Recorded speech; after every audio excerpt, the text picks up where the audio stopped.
Oferecimento Bradesco. Entre nós, você vem primeiro. Boa noite. Boa noite. Usar capacete com fone e microfone embutidos para falar ao celular tem se tornado um hábito entre motociclistas. Mas a prática comum é proibida no Brasil? O dispositivo é acoplado ao capacete para a comunicação do motociclista. O microfone e os fones são colocados por dentro do forro. Os modelos custam a partir de R$ 499. Fabiano diz que 8 entre 10 clientes querem a tecnologia para conectar ao celular. Você não precisa oferecer, a pessoa já vem com isso na cabeça já. Uso para navegador, para se locomover, sem precisar olhar o celular e só escutar. Ter o equipamento não é proibido, mas pelo Código de Trânsito brasileiro, ele não pode ser usado por quem está pilotando para fazer chamadas com o celular, nem para ouvir música. É como o condutor usar fones de ouvido, o que dá multa de R$ 130 e 5 pontos na carteira. O problema é conseguir fazer a fiscalização com o rosto do motociclista coberto pelo capacete, ainda por cima em movimento. Pode ser muito difícil para o policial ou agente de trânsito flagrar a infração. Se o agente conseguisse certificar que existe um aparelho aqui no condutor, ele vai ter que se equiparar a um artigo do CTB para fazer uma autuação. Ele vai colocar, utilizando fone de ouvido. Parado numa blitz, o Reginaldo estava com o equipamento no capacete, mas desligado, e não levou multa. Mas admitiu que costuma usar para falar ao celular. Em uma certa região, não dá para ficar parando a moto, aí já fala diretamente aqui. Já o Valdeir não escapou, porque o celular estava bem visível, preso no capacete. Você costuma usar o celular aqui? Não, primeira vez. Você começa a ouvir o barulho do celular, né, interagir com os sinais sonoros do celular, você não ouve sirene, você não ouve buzina. Se o avanço da tecnologia torna mais difícil a fiscalização, o que não muda é o risco de usar o celular no trânsito. Essa utilização, ela gera uma falta de atenção do motociclista. Existem estudos da Organização Mundial da Saúde que diz que a utilização de um celular, por exemplo, aumenta em 400 vezes a probabilidade, o risco de acontecer um acidente. Veja agora outros destaques do dia. Banco Central mantém inalterada a taxa de juros. Senado aprova nome indicado por Lula para a vaga de ministro do Supremo. Brasileiro confessa que matou ex-namorada na Austrália. Governo federal lança programa para aumentar a segurança em aeroportos. Sons de batidas são captados em área de busca onde o submarino desapareceu. Explosão em Paris deixa dezenas de feridos. Em entrevista na prisão, Daniel Alves diz que é inocente e perdoa a mulher que fez a denúncia. Na série especial, como a falta de luz afeta as famílias que vivem na cidade grande.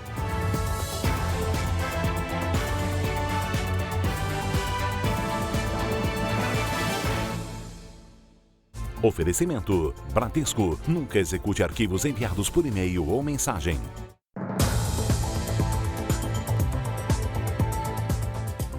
O governo federal anunciou hoje o programa Aeroportos Mais Seguros. Serão instalados novos equipamentos para a inspeção das bagagens. O aumento da segurança é para evitar casos como o das brasileiras que tiveram as malas trocadas e só conseguiram provar a inocência depois de ficar mais de um mês presas, acusadas de tráfico na Alemanha. Vai começar por aqui. Além de ser o maior do Brasil, o aeroporto de Cumbica também é o mais movimentado. O programa, que vai aumentar a segurança nos aeroportos, vai se estender também aos portos. Mais câmeras de segurança no check-in e nas áreas de bagagens. Sistema de biometria para identificar passageiros e acesso por reconhecimento facial. O projeto de R$40 milhões ainda inclui 6 novos equipamentos de raio-x, 3 scanners corporais e 8 detectores de líquidos e explosivos só em Guarulhos. A gente passa aqui no Brasil, basicamente, no equipamento de raio-x. Existem outros equipamentos que são mais modernos, que detectam materiais mais específicos ou mais materiais, do ponto de vista da sua bagagem que está passando ali, e até mesmo para detectar na pessoa, né? Mas não são só os passageiros que serão mais vigiados daqui para frente. Quem trabalha nas áreas restritas dos aeroportos também vai ter que se adequar à nova realidade. Em no máximo 6 meses, os funcionários aqui de Cumbica vão ter uma chave de acesso individual e só vão poder entrar nas áreas restritas depois de se identificarem por meio da biometria. O uso do celular também vai ser restrito. Os funcionários que manipulam as bagagens não terão contato com a área externa. A mudança na segurança é para evitar casos como o das brasileiras, que tiveram as etiquetas das bagagens trocadas e acabaram presas na Alemanha, acusadas de traficar cocaína. Segundo o programa, todos os aeroportos do país que operam voos internacionais vão ter a segurança reforçada até dezembro de 2025. A Justiça mandou soltar 18 pessoas que foram detidas numa operação contra a fraude em consórcios de veículos. A decisão apontou que as provas que levaram os envolvidos à cadeia são frágeis. Foram 16 dias à espera desse abraço. Foi de alegria, de alívio, sem nem explicar o que eu senti ali quando eu vi minha filha. A filha de Dayana foi uma das 18 pessoas apontadas pela polícia como integrantes de uma quadrilha que oferecia falsos consórcios de veículos. Elas foram detidas no escritório no centro do Rio. A maioria trabalhava há pouco tempo no local. Como toda jovem quer trabalhar de carteira assinada, é um sonho, e não sabia da índole da empresa. As famílias conseguiram o habeas corpus da Justiça. A decisão aponta a fragilidade nas provas dos envolvidos e cita o caso de Lívia Ramos de Souza, que havia começado a trabalhar recentemente. A jovem de 18 anos ainda estava em treinamento quando foi detida. Eu colocava um prato de uma colher na boca, eu não comia mais, porque eu não sabia como que ela estava vivendo aqui dentro, né? A liberdade não significa o fim dessa história. Todos ainda respondem pelos crimes de estelionato, formação de quadrilha e propaganda enganosa. Agora, as famílias esperam que o Ministério Público leve em consideração a decisão da Justiça e peça o arquivamento do caso. Contra fatos não há argumentos. Eu nunca vi uma prisão arbitrária sem provas nenhuma, tá? Se a partir do momento que tivesse provas, minha filha não estava saindo daí com essas pessoas daí. Nós procuramos o Ministério Público e a Polícia Civil para falar sobre o caso, mas até agora não tivemos resposta. Cerca de 1.400 pessoas foram resgatadas em condições semelhantes à escravidão só este ano no Brasil. Hoje, em Goiânia, foram 10 trabalhadores. Eles estavam numa cooperativa de materiais recicláveis em situação degradante. O depósito funciona em um bairro rico de Goiânia. Entre as 10 pessoas resgatadas, havia idosos e uma grávida. Nenhum dos trabalhadores tinha registro na carteira. Eles vivem em condições precaríssimas, em meio ao material reciclável, né, acomodados em habitações precárias, que para eles é a casa deles, mas situações inaceitáveis do ponto de vista da dignidade do ser humano. Os trabalhadores dormiam em barracos de madeira, sem nenhum tipo de higiene.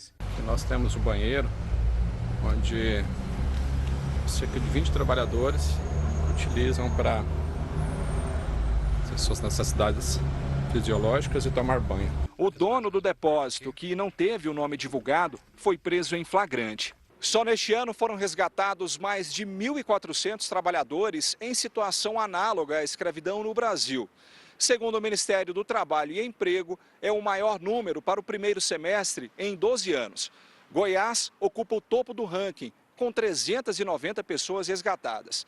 Em seguida aparecem o Rio Grande do Sul e Minas Gerais.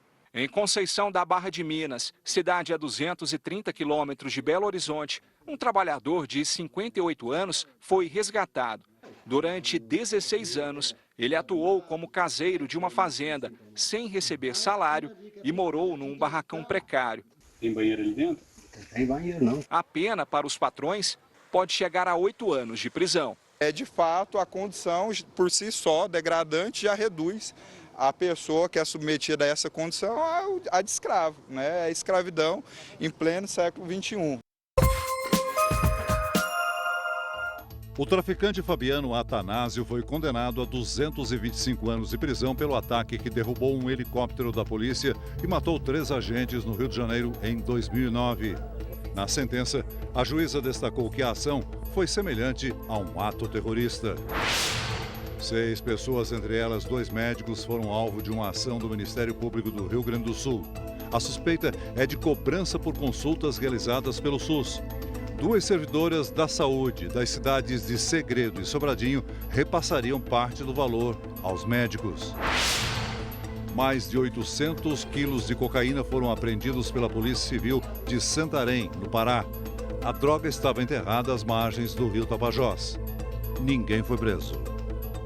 Deve ser anunciada nas próximas horas a sentença do brasileiro acusado de matar a ex-namorada na Austrália. O repórter Pedro Paulo Filho acompanha os últimos momentos do julgamento. Boa noite, Pedro Paulo. Oi, Celso, uma boa noite para você, boa noite a todos. Olha, o julgamento está numa breve pausa, mas continua aqui no Tribunal do Júri, na Justiça Federal, que fica no centro da capital fluminense. Durante a sessão, o engenheiro Mário Marcelo Santoro chegou a confessar que matou a ex-namorada, Cecília Haddad, e pediu perdão à família dela. Esse crime aconteceu em abril de 2018, em Sydney, na Austrália, e o motivo seria ciúmes. Inconformado com o fim do relacionamento, ele ainda jogou o corpo da ex-namorada em um rio antes de fugir aqui para o Brasil, mas acabou sendo preso. Bom, a decisão estará nas mãos de um júri formado por um homem e 6 mulheres. Celso e Janine. Obrigado, Pedro Paulo. A Prefeitura de Belo Horizonte descredenciou a empresa que administrava a creche onde uma criança foi agredida pela diretora. A decisão veio depois do Jornal da Record exibir uma reportagem com o flagrante da agressão. O aviso na porta informa que a escola vai reabrir amanhã e sob nova direção. A diretora foi demitida depois do Jornal da Record exibir ontem o flagrante da mulher agredindo uma criança de 2 anos. As imagens mostraram que o menino foi arrastado e sacudido. A empresa que administrava a creche foi descredenciada pela prefeitura, mesmo depois de desligar a funcionária. Amanhã, 7 horas, a gente está aqui aguardando todas as crianças e todas as famílias. Esta é a sala onde tudo aconteceu. O menino havia sido mandado para este canto porque tinha acabado de morder um coleguinha. A professora tentava fazer as pazes entre os dois quando a diretora decidiu interferir. A agressão foi filmada por aquela câmera de segurança. A Secretaria Municipal de Educação abriu um procedimento disciplinar para apurar o caso. Perguntada sobre o motivo da violência, a diretora confessou que errou e disse que agiu intempestivamente. Perdeu a cabeça. A empresa que administrava a creche informou que está à disposição das autoridades. De forma nenhuma, isso é uma situação normal, né? Uma criança, ninguém pode ser tratado, né, daquela forma, muito mesmo uma criança de 2 anos, né? A gente está muito indignado com isso e o tratamento foi muito duro. Inclusive, vai ter que responder isso até judicialmente, né? Com certeza vai ter ações judiciais para tratar disso. Hoje surgiu mais uma denúncia contra a creche. Esta mulher, que não quer se identificar, diz que o neto, também de 2 anos, foi agredido por outra funcionária, uma professora, em agosto do ano passado. Ele me contou que a professora tinha apertado o rosto dele, beliscado o braço dele, que ele não queria ir mais para aquela escolinha. Ao reclamar com a diretora, a avó diz que foi ameaçada. Falando para mim calar minha boca, entendeu? Porque senão ela ia dar um jeito de tampar minha boca. O dono do barco de pesca que naufragou em Santa Catarina na última sexta-feira falou hoje pela primeira vez sobre o acidente. O André Rode tem ao vivo as informações. Oi, André, boa noite aí para você. Boa noite, Janine e Celso. Em uma entrevista coletiva agora há pouco, o dono da embarcação, Maurício Manuel da Silva Filho, não quis explicar por que o barco partiu para o mar aberto quando havia um alerta de perigo. Ele alegou que as informações serão prestadas no inquérito administrativo da Marinha, que corre em segredo. As ondas chegavam a 4 metros de altura após a passagem de um ciclone extratropical. Um dos sobreviventes disse que havia somente 3 coletes salva-vidas, mas o proprietário afirma que o barco tinha todos os itens de segurança. 2 dos 8 tripulantes que estavam no barco continuam desaparecidos. Celso, Janine. Obrigada, André. A Guarda Costeira Americana aumentou a área de busca na tentativa de encontrar o submarino que desapareceu no Oceano Atlântico. Restam menos de 20 horas de oxigênio na embarcação. A Guarda Costeira Americana afirmou que a área de busca agora equivale a 17 vezes o tamanho da cidade de São Paulo. A operação se concentra a 650 quilômetros da costa canadense, onde estão os destroços do Titanic, numa profundidade de 3.800 metros. Durante as buscas, foram ouvidos sons parecidos com pancadas, que se repetiam a cada 30 minutos. Mas, segundo as autoridades, não é possível afirmar que seja um pedido de ajuda. A missão no Oceano Atlântico, segundo a Guarda Costeira dos Estados Unidos, ainda é de busca e salvamento. O oxigênio dentro do submarino deve ser suficiente até amanhã desta quinta-feira. Por isso, as próximas horas serão fundamentais para encontrar as 5 pessoas com vida. Temos que permanecer otimistas e esperançosos nesse tipo de resgate, afirmou o capitão da Guarda Costeira. A grande profundidade e temperatura extremamente fria da água dificultam a operação. Na manhã de hoje, 3 novas embarcações equipadas com radares de última geração se juntaram às buscas. Pela primeira vez, foram divulgadas fotos dos trabalhos de resgate. O submarino da Ocean Gate desapareceu no domingo numa expedição até os destroços do navio Titanic. Dentro da embarcação estão o piloto, que é o dono da empresa, um empresário britânico, outro empresário paquistanês e o filho dele, e um ex-comandante da Marinha Francesa. Eles estão num espaço de apenas 6,5 metros de comprimento por 3 de largura. Nós vamos agora ao vivo até Boston, nos Estados Unidos, com a nossa correspondente Juliana Rios. Boa noite, Juliana. Quais são as últimas informações até agora? Olá, boa noite, Celso, Janine. As equipes relataram agora há pouco que as condições climáticas estão bem difíceis. O vento está muito forte, as ondas muito altas e isso tudo atrapalha o trabalho do resgate. A previsão é que a partir da madrugada a situação climática melhore na região. Faltam menos de 20 horas para a reserva de oxigênio se esgotar no submarino. Novas embarcações chegaram à região para ajudar, entre elas um barco norueguês equipado com robôs subaquáticos que vão mapear o fundo do mar. A Marinha Americana também enviou um equipamento capaz de içar grandes objetos da água. Celso, Janine. Obrigado, Juliana. No segundo dia da visita oficial à Itália, o presidente Lula conversou com autoridades sobre questões climáticas. Outro tema tratado foi o acordo de livre comércio entre a União Europeia e o Mercosul. Esse foi o principal dia da viagem a Roma. Em uma declaração feita depois do encontro com o prefeito da cidade, o presidente Lula afirmou que a crise climática foi um dos temas do debate. O Brasil tem uma matriz energética possivelmente a mais limpa do mundo. O Brasil tem um compromisso de zerar o desmatamento na Amazônia até 2030. E esses foram assuntos que eu discuti com o presidente, com a primeira-ministra e com o prefeito Gualtieri.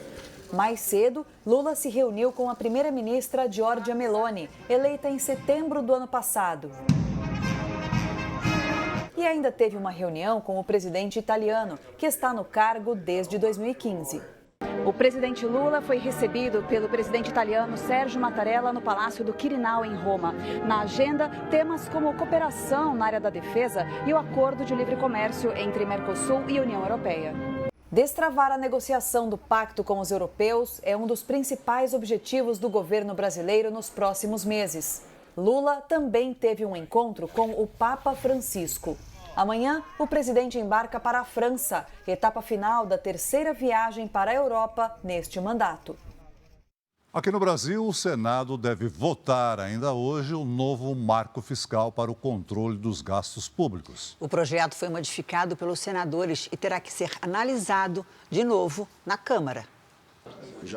O texto foi aprovado pela manhã na Comissão de Assuntos Econômicos e depois enviado para o plenário do Senado. O projeto passou por mudanças. Os senadores retiraram das regras que limitam os gastos públicos as despesas com o Fundeb, o Fundo de Manutenção e Desenvolvimento da Educação Básica, os custos com o fundo que financia segurança, saúde e educação do Distrito Federal e os gastos com as áreas de ciência, tecnologia e inovação. Com as mudanças no chamado arcabouço fiscal, a Câmara dos Deputados terá que analisar o texto novamente. Neste momento, não há acordo com os deputados para manter as despesas com ciência, tecnologia e inovação fora do marco fiscal. Os parlamentares vão discutir o tema no início do próximo mês. A Câmara terá uma semana inédita, movimentada, talvez a mais importante das últimas décadas, que vai ser a semana ininterrupta de 3 a 7 de julho. E aí, numa votação muito mais simples, porque nós nos debateremos e discutiremos só a respeito das mudanças que, porventura, o Senado venha fazer.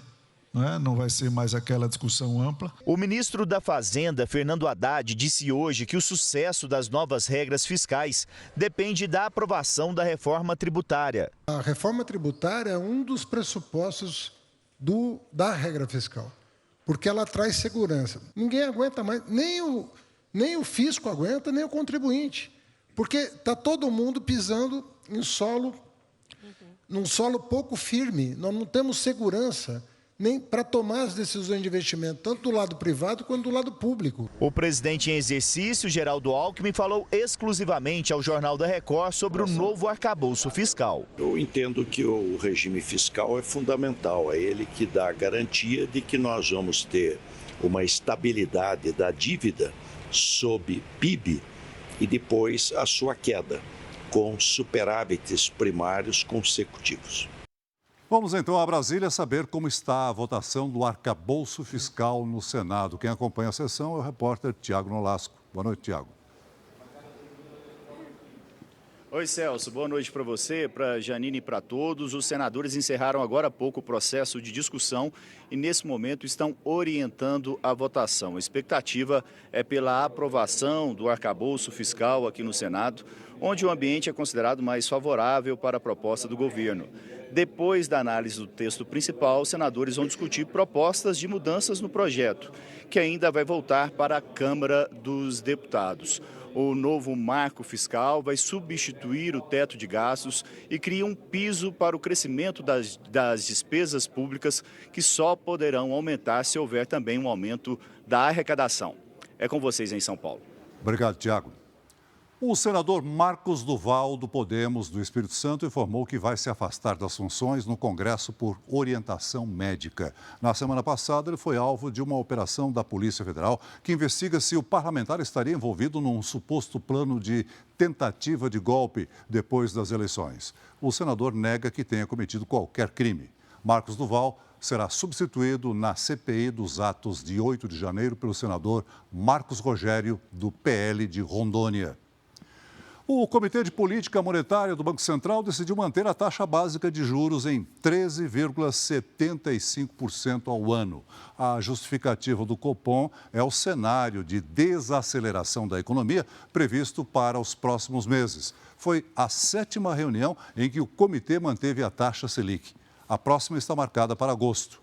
E especialistas estimam que a taxa básica fique em torno de 12% até o final do ano. A Selic é utilizada pelo Banco Central para o controle da inflação. Um dos maiores grupos de comunicação dos Estados Unidos abriu um processo contra o Google por monopólio do mercado de publicidade digital. A Big Tech teria lucrado 6 vezes mais que o valor total arrecadado pelos jornais do país, que vendem espaço para a propaganda nos próprios sites. A denúncia feita à Justiça Americana em Nova York foi movida pela Gannett, conglomerado com mais de 200 jornais diários dos Estados Unidos. O grupo de comunicação reclama que a falta de concorrência diminui o valor arrecadado com os espaços publicitários da internet. Segundo a denunciante, o Google lucrou o equivalente a mais de 140 bilhões de reais com a venda de anúncios em sites de jornais. Quantia 6 vezes maior que a receita de publicidade digital de todas as publicações de notícias dos Estados Unidos somadas. O presidente da Gannett diz que os anúncios são a principal fonte de renda dos portais online e que, sem uma competição livre e justa, os jornais terão que interromper investimentos e demitir funcionários. Na Europa, o órgão que regula o mercado para evitar monopólios concluiu que o Google tem vantagem em relação a outras empresas. Segundo a Comissão Europeia, a companhia favorece a exibição dos próprios serviços em páginas de buscas, em detrimento dos concorrentes. A gigante de tecnologia nega o monopólio e afirma que as empresas que usam as ferramentas do Google para vender propaganda ficam com a maior parte da receita. Aqui no Brasil, o primeiro dia do inverno foi de frio e chuva no sul e calorão e tempo seco na região norte do país. Oi, Lidiane, boa noite para você. Esse contraste vai continuar nos próximos dias? Continua assim, Janine. Boa noite para você. Oi, Celso, muito boa noite. Boa noite a todos aí de casa. As imagens de satélite mostram as nuvens mais carregadas sobre o Rio Grande do Sul. Amanhã, uma frente fria se forma e leva chuva para Santa Catarina e para o Paraná. No Rio Grande do Sul, risco de granizo e ventanias. Já no norte do Amazonas e em Roraima, os temporais são isolados. No litoral do Nordeste, a chuva pode causar alagamentos. No Centro-Oeste, nada de chuva e o risco de queimadas é alto. Em todas as áreas claras aqui do mapa, tempo firme nesta quinta-feira. Em Curitiba, máxima de 23 graus. Em Belo Horizonte, faz 25. Em Cuiabá, até 33. Em São Luís, 32. Em Boa Vista e em Rio Branco, 31 graus. Em São Paulo, no Rio de Janeiro e em Palmas, dia ensolarado, com friozinho logo cedo e calor à tarde. Em Natal, pode chover no fim do dia e faz até 30 graus. No Tempo Delivery, nós temos o pedido do Agnaldo de Ipupiara, Bahia. Vamos lá. Oi, Aguinaldo. Olha, cuidado com o tempo seco. Os próximos dias começam com temperaturas em torno dos 13 graus. E à tarde, o calor passa dos 30. Vamos atender agora a Rô de Birigui, no interior de São Paulo. Vamos lá. Olha, Rô, muito obrigada aí pelo carinho, viu? No interior de São Paulo, nem sinal de chuva até o fim de semana, tá? Logo cedo tem informação de neblina e as tardes serão ensolaradas. Na quinta e na sexta, 28 graus. No sábado, faz até 27.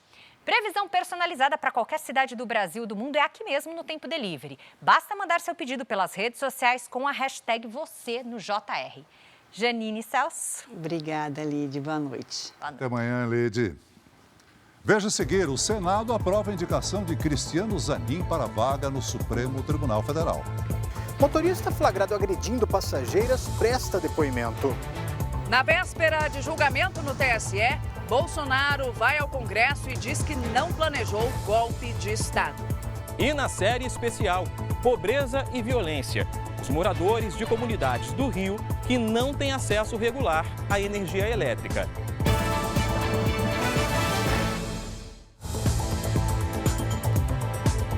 Nós vamos voltar direto a Brasília com Tiago Nolasco, porque os senadores acabaram de aprovar o texto base do arcabouço fiscal. Tiago. Celso, o texto base foi aprovado com 55 votos a favor e 17 contrários. Os parlamentares continuam aqui no plenário porque agora eles vão analisar as propostas de mudanças no texto. Lembrando que o texto aqui do arcabouço fiscal já foi alterado pelo Senado e terá que passar por uma nova votação na Câmara que deve ocorrer no início do próximo mês. O arcabouço fiscal substitui o teto de gastos e cria uma nova regra para limitar o crescimento da dívida pública. Celso e Janine, é com vocês. Obrigado pelas informações, Tiago.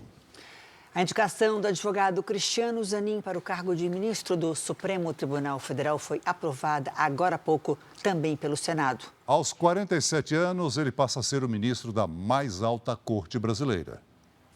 Foram mais de 7 horas de sabatina na Comissão de Constituição e Justiça. Os senadores questionaram a atuação e os posicionamentos do advogado Cristiano Zanin, indicado pelo presidente Lula para assumir a vaga aberta com a aposentadoria do ministro Ricardo Lewandowski no Supremo Tribunal Federal. 7 anos depois de duros embates nas audiências da 13ª Vara de Curitiba, o ex-juiz da Lava Jato, agora senador Sérgio Moro, e o então advogado de Lula, agora candidato à vaga no Supremo, ficaram frente a frente novamente. As rusgas do passado, no enfrentamento das acusações contra Lula, voltaram à tona.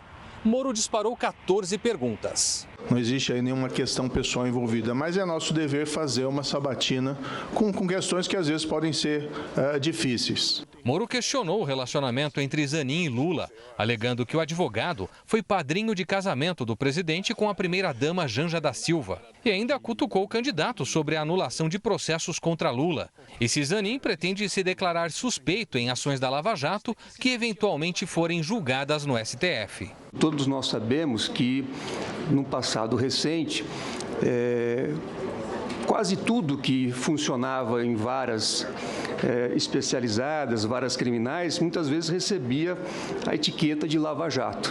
Então, isso não é, para mim, um critério para um controle jurídico, mas sim aquele que a lei prevê, que é exatamente analisar as partes e o conteúdo, e uma vez identificada uma questão, uma hipótese de impedimento ou suspeição, eu não terei o menor problema em declarar o impedimento ou a suspeição e não participar do julgamento, se aprovado for por esse Senado. Zanin também respondeu que irá atuar de forma independente na Suprema Corte e rebateu críticas sobre a anulação de processos contra Lula. A minha relação com o presidente Lula é uma relação que se estabeleceu ao longo do tempo.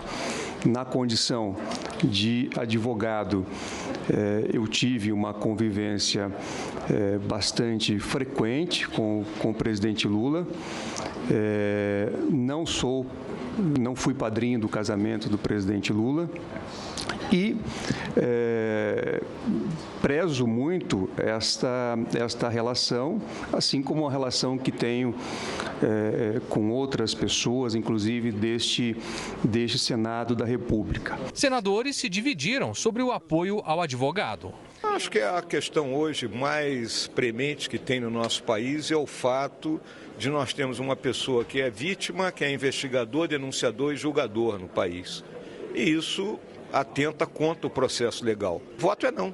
A não ser aos olhos intencionalmente míopes da maldade, da própria mentira, o doutor Cristiano Zanin, foi visto aqui nessa sabatina, atende satisfatoriamente, sobejamente aos requisitos reclamados pela Constituição Federal. No início da noite, Zanin foi aprovado em votação no plenário do Senado por 58 votos a 18. Zanin tem 47 anos e nasceu em Piracicaba, no interior de São Paulo. Formado pela PUC, é especialista em direito civil, processual e empresarial. Cristiano Zanin ganhou destaque ao defender o presidente Lula nos processos da Lava Jato. Jair Bolsonaro afirmou hoje que não vê motivos para perder os direitos políticos. O Tribunal Superior Eleitoral começa a julgar amanhã o processo que pode proibir o ex-presidente de concorrer às eleições. Jair Bolsonaro esteve hoje no Congresso Nacional com os filhos parlamentares e outros aliados do Poder Legislativo. Na opinião dele, a reunião que fez com embaixadores no Palácio da Alvorada em julho do ano passado, com críticas ao sistema eleitoral brasileiro, não pode ser motivo para perder os direitos políticos. Por que eu me reuni com embaixadores em julho do ano passado, fora do período eleitoral? Foi porque 2 meses antes, o senhor ministro Edson Fachin havia se reunido com embaixadores também, que não é competência dele. Reunião com embaixadores, tratar de política externa, é competência privativa do presidente da República. O ex-presidente defende que a ação apresentada pelo PDT seja arquivada. Eu não gostaria de perder meus direitos políticos. Não sei se você é candidato o ano que vem a prefeito ou vereador, não sei. Ou se no futuro você é senador ou presidente, não sei. Agora, para ser candidato, eu tenho que manter os meus direitos políticos. E isso não é motivo à acusação de reunir com embaixadores. Bolsonaro disse ainda que não tramou golpe contra o resultado das eleições. O julgamento da ação começa amanhã, aqui no Tribunal Superior Eleitoral. Os ministros vão julgar se Jair Bolsonaro abusou do poder político e fez uso indevido dos meios de comunicação durante a reunião com os embaixadores. Se condenado, Bolsonaro pode ficar inelegível por 8 anos. A polícia de São Paulo ouviu um motorista de aplicativo que foi flagrado agredindo uma passageira e a filha dela. Ele negou que tenha xingado a mãe e a criança dentro do carro, mas admitiu que puxou a mulher pelo braço. Danilo Castelli foi trazido para esta delegacia. O advogado do motorista chegou logo em seguida, mas não quis falar sobre o caso. A gente só vai falar depois de ter acesso às informações. Mas o que disseram para ele estar vindo aqui? Danilo foi gravado agredindo uma mulher de 24 anos e a filha dela, de apenas 2, em um posto de combustíveis. As duas eram passageiras dele e tinham acabado de descer do carro. O circuito de segurança flagrou o momento em que ela foi agarrada pelo cabelo e arrastada. Repare que a criança está no colo da mãe. O caso foi denunciado à polícia. A passageira contou que a filha estava chorando muito, o que irritou o motorista. De acordo com a mulher, Danilo fez ameaças e ofendeu as duas. A mulher então pediu para desembarcar. Já fora do carro, assim que efetuou o pagamento, ela foi agredida. O depoimento de Danilo é o primeiro passo da investigação. Os frentistas do posto onde aconteceu a agressão também vão ser ouvidos. A polícia está à procura de mais câmeras de segurança para entender melhor o que foi que aconteceu entre ele e a passageira. A princípio, o registro é de lesão corporal, ameaça e injúria. Acredito que em 30 dias o inquérito já estará encerrado. Durante o depoimento, Danilo se defendeu das acusações. Ele negou que tivesse feito ofensas a ela e falou que havia uma discussão com relação ao pagamento e admitiu que realmente a puxou e ela caiu. Danilo Castelli foi liberado e vai aguardar a conclusão das investigações em liberdade. Na saída da delegacia, não quis comentar o caso. Ele já foi banido do aplicativo em que trabalhava. O Tribunal de Justiça de São Paulo retomou o julgamento do empresário Thiago Brenan, em que ele responde pelo crime de estupro de uma americana que mora no Brasil. O empresário participou da sessão por videoconferência e pela primeira vez foi interrogado. Desde que foi extraditado dos Emirados Árabes, Thiago Brenan está preso num centro de detenção provisória na capital paulista. De lá, em uma sala de videoconferência, ele participou da audiência virtual realizada em Porto Feliz, interior do estado, onde o empresário tem residência, num condomínio de luxo. Foi a primeira vez que Thiago Brenan falou à justiça desde que teve a prisão decretada. Ele prestou depoimento e respondeu perguntas durante 2 horas. O filho do empresário e uma funcionária que trabalha na casa dele também foram ouvidos. A vítima não falou hoje. Ela já havia prestado depoimento na primeira audiência, no fim do mês passado. De acordo com a denúncia, a mulher, que não teve o nome divulgado, manteve um relacionamento amoroso com o empresário por cerca de 3 meses. Mas ele começou a agir de maneira agressiva. Teria forçado relações sexuais e também ameaçado divulgar vídeos íntimos do casal. Thiago Brenan nega as acusações. Se for condenado nesse processo, pode pegar de 6 a 10 anos de prisão. O empresário responde ainda a mais 8 processos, que incluem estupro, lesão corporal e cárcere privado. Ele alega inocência. As denúncias contra Thiago Brenan começaram a aparecer em agosto do ano passado, depois da divulgação de um vídeo em que ele agride a modelo Aline Helena Gomes numa academia. A partir daí, outras mulheres e também homens procuraram a justiça para relatar abusos. Dias depois de ser acusado pela modelo, o empresário viajou para os Emirados Árabes. Não atendeu a ordem do Ministério Público para retornar ao Brasil e foi considerado foragido até ser preso e extraditado em abril. Câmeras de segurança flagraram uma tentativa de fuga de um homem que tentou abrir uma conta bancária com documentos falsos em Caldas Novas, Goiás. Funcionários da agência desconfiaram e chamaram a polícia. Nas imagens, é possível ver o homem fugindo enquanto 2 policiais correm atrás dele até conseguir fazer a prisão. Veja a seguir, Daniel Alves dá a primeira entrevista na prisão e diz que perdoa a mulher que fez a denúncia de estupro. E daqui a pouco, na série especial, quem são as pessoas que vivem sem energia elétrica há 10 anos por causa da disputa pela posse de terras no Rio?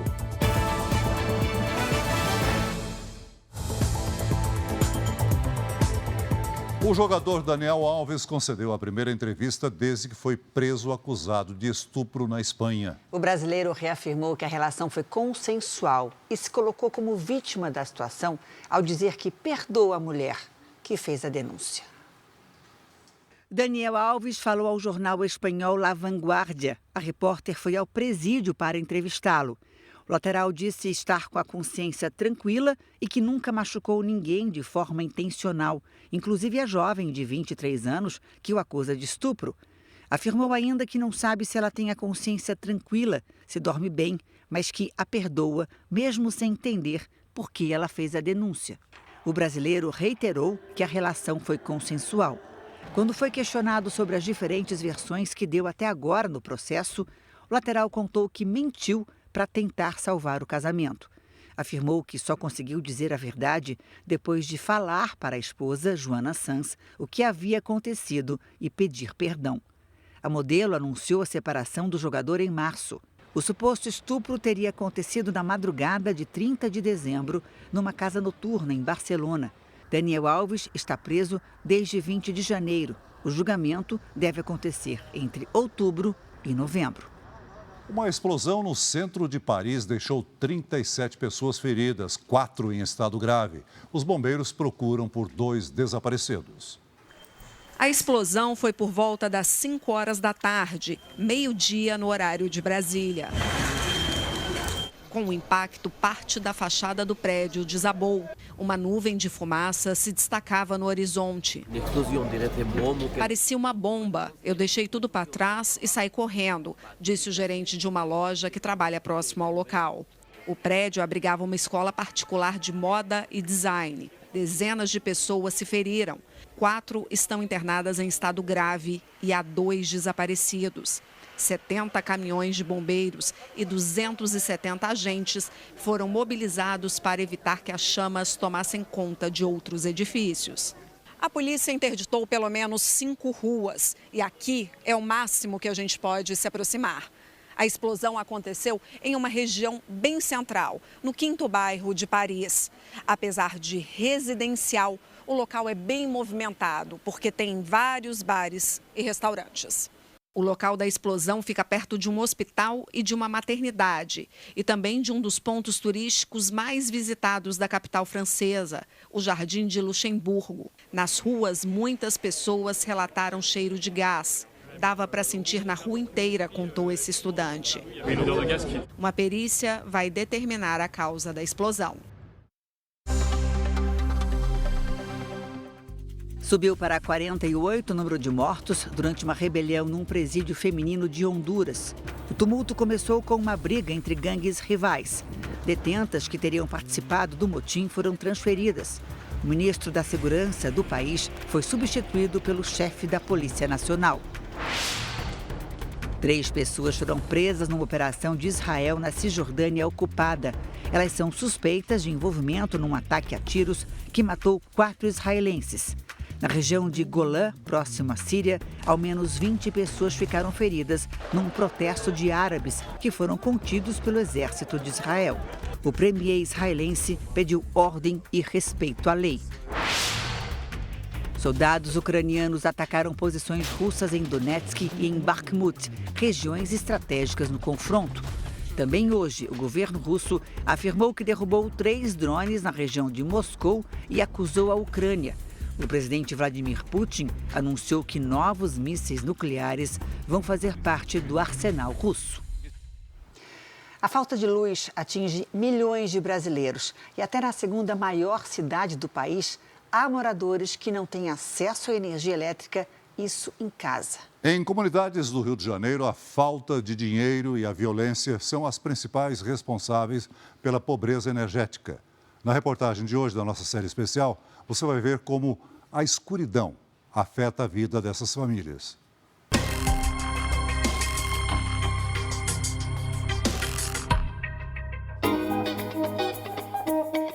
O Rio de Janeiro é luz.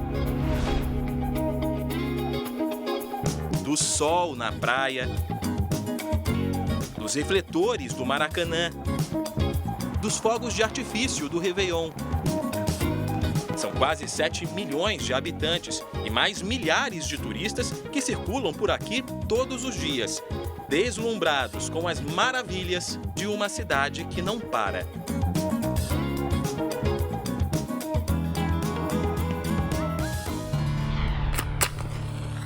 Em pleno Rio de Janeiro, você ficar sem luz, né? Todo mundo com luz e você sem luz, você viver no escuro, na escuridão. Que às vezes a gente fala, poxa, todo mundo tem luz, a gente não tem, né? Por quê? A gente não tem luz, né? E realmente a gente se sente assim excluída, né? As lâmpadas estão no lugar, mas não acendem. São uma recordação da energia elétrica que um dia chegou até a casa. Estamos na Floresta da Tijuca, no coração do Rio de Janeiro. Desde 2013, um grupo de famílias tenta viver por aqui sem eletricidade. Segundo os moradores, o terreno pertencia à Sociedade Hípica Brasileira, que cedeu o espaço a funcionários no século passado. Mas o governo federal entende que o local faz parte de uma área de preservação ambiental e não deveria estar ocupado. A fiação aparente até foi substituída pela subterrânea. Mas diante da disputa, tudo foi deixado de lado, inclusive os moradores. Tudo que a gente compra tem que ser consumido, que estraga tudo, né? É quando a tarde começa a cair que a preocupação dos moradores aumenta. Sem a luz do sol e com a mata fechada, aqui embaixo escurece muito rápido. Agora, por exemplo, só é possível fazer essas imagens por causa da iluminação que a gente trouxe. Porque se os equipamentos forem desligados, essa é a realidade de toda noite. Foi nessa escuridão que a mãe da dona Aidê escorregou e caiu no banheiro. Dona Maria quebrou o fêmur e os ossos do ombro. Ela morreu em 2019. Hoje, placas que captam energia solar são um alento. Mas as baterias não funcionam a noite toda. Numa emergência, o que fazer de madrugada aqui? Morre. Não tem como você se comunicar com ninguém. A direção do Parque Nacional da Tijuca afirmou que só vai se manifestar na justiça. A falta de eletricidade dos moradores da Floresta da Tijuca não é uma situação isolada no Rio. Um levantamento feito em 15 comunidades daqui mostra que mais de 40% dos imóveis pesquisados não tem medidor de energia elétrica instalado. Uma das principais queixas é que as equipes da companhia elétrica não entram nessas áreas. Eu posso citar aqui o exemplo de uma moradora que ela não tinha sequer acesso à energia. Ela morava numa rua mais acima, ela teve que pagar o poste do próprio bolso, ela teve que comprar a fiação do próprio bolso para conseguir puxar da rua de baixo. A pesquisa também ouviu moradores que não têm condições financeiras para manter uma ligação regular. É o chamado conceito de pobreza energética, quando os gastos com a conta de luz superam 10% da renda familiar. 1 em cada 3 entrevistados está nessa situação. Para a maioria, esse dinheiro poderia ser revertido para mais comida na mesa. Por isso, em alguns casos, a luz fica em segundo plano. A gente encontra em todas as comunidades pesquisadas casos de pessoas que não tinham acesso à luz.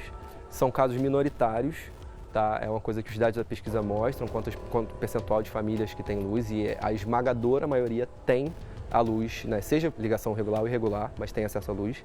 Mas é impressionante que ainda tem uma minoria que não tem luz. Quase metade dos entrevistados admitiu ter ligações clandestinas, os chamados gatos de luz. Esta moradora, que prefere não mostrar o rosto, decidiu mudar para uma casa nessa situação. Muitas pessoas hoje, quando moram de aluguel e têm oportunidade de morar numa residência onde já não paga energia, procuram essa alternativa porque as condições não dão. A maior parte ganha menos de um salário mínimo. As casas que nós visitamos, os moradores sempre nos relatavam que era basicamente a realidade do brasileiro, né? Uma geladeira, uma televisão e 2 ventiladores, 3 no máximo. Tem comunidades onde, quando é feita a pergunta sobre acesso, a pessoa fala que não é pela concessionária, porque ela recebe, na verdade, por um poder paralelo. Na prática, é quem controla em alguns territórios. Isso também existe. Em maio, a Light, concessionária responsável pelo fornecimento de energia para mais de 30 municípios do estado do Rio, incluindo a capital, entrou em recuperação judicial. A companhia atribui parte das dívidas, que chegam a 11 bilhões de reais, aos chamados gatos de luz. Mas há também problemas de gestão, segundo especialistas ouvidos pelo Jornal da Record. Para compensar o caixa, a empresa aguarda autorização para um reajuste extra de 10% nas contas dos consumidores. Seja porque a energia simplesmente não chega, seja porque chega por meio do poder paralelo, a pobreza energética no Rio de Janeiro coloca em risco o pouco que essas famílias têm. A escuridão encurta vidas, como a da Dona Maria, da Floresta da Tijuca. Piora a alimentação de quem não consegue armazenar comida e priva essas pessoas de um bem raro nos dias de hoje: o tempo que vem com as facilidades de uma rotina movida à eletricidade. Eu tento ter a esperança de que um dia as coisas vão melhorar e que as minhas filhas não venham a passar por isso, o que eu passo hoje com 41 anos. O episódio do podcast JR 15 Minutos de hoje fala sobre os brasileiros que não têm acesso à rede elétrica no país. O Luiz Fara Monteiro e a repórter Ingrid Gribel falaram com o professor da Fundação Getúlio Vargas, Edson Fernando. Você pode ouvir no r7.com, no Play Plus e nos aplicativos de podcast. Em uma última informação, os senadores já rejeitaram 2 das 4 propostas de mudanças no texto base do arcabouço fiscal. O texto base foi aprovado agora há pouco no plenário por 57 votos a favor e 17 contra. O Jornal da Record de hoje termina aqui. Essa edição na íntegra e também a nossa versão em podcast estão no Play Plus e em todas as nossas plataformas digitais. À 00:30 tem mais Jornal da Record. Fique agora com mais um episódio marcante da história de Davi na série Reis. Logo depois da novela Jesus, tem A Grande Conquista ao vivo com a saída de mais um participante. Boa noite para você. Boa noite.